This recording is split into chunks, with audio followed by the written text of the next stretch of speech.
One of the questions I've been asked on several occasions is, out of the thousands of religions and even the many churches that exist within Christianity, how do I know that mine is the right one? And I guess the thrust of that question is that so many churches believe that in order to get to heaven, you need to understand the right thing.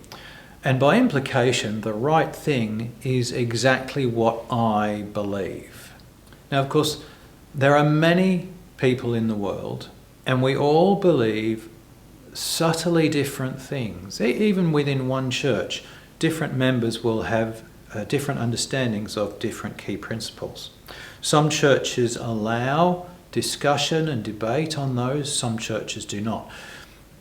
But the basic problem is this conviction that you have to believe the right set of truths in order to be accepted by God. Now, from my point of view, that is completely false. Entry into heaven is not by a written examination, and I cannot stress that strongly enough. It is about the life you live. Do you, as a human being, seek to manifest goodness in what you do? Now, I don't want to get tied up in debates about where does goodness come from.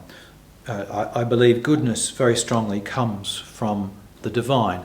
Nevertheless, we are urged, we are commanded to manifest goodness. So what role does truth, our understanding, play in this?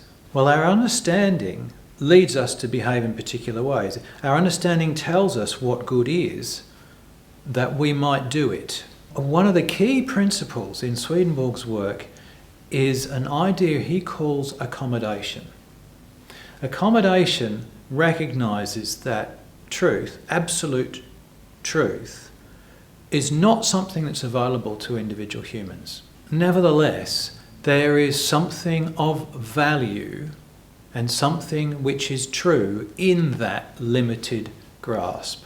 And all of these belief systems around the world, affected by the circumstances in which we live, the culture in which we are raised, all of these belief systems are an honest attempt to provide us with the kind of guidance we need to live a life which manifests goodness.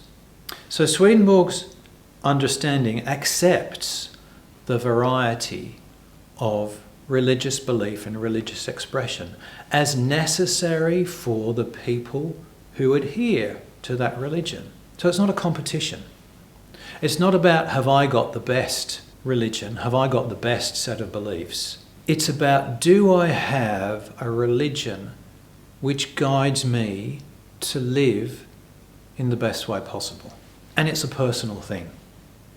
It's a cultural thing. It's not about following the religion that most closely matches the divine understanding of the world, because we can never achieve the divine understanding of the world. So when I look at other religious groups, sometimes I hear someone describing their beliefs. I don't feel the need to correct them. I don't feel the need to judge them for it. I don't feel the need to tell them they're wrong and they need to believe my way of looking at the world. I might have a discussion with them. I might share some insights with them. I might share some of the things that I see of value in what they're talking about. But I don't need to convert them to my way of thinking. It's just not necessary. And I think this is something that's really so unique about Swedenborg's work, that he does not insist you believe what he has to say. He does not insist you follow his way of thinking. He doesn't even insist that you subscribe to Christianity necessarily, but you take the teachings that you understand in the best way that you understand them, and you seek to apply them to your life. Do that, and that's heaven.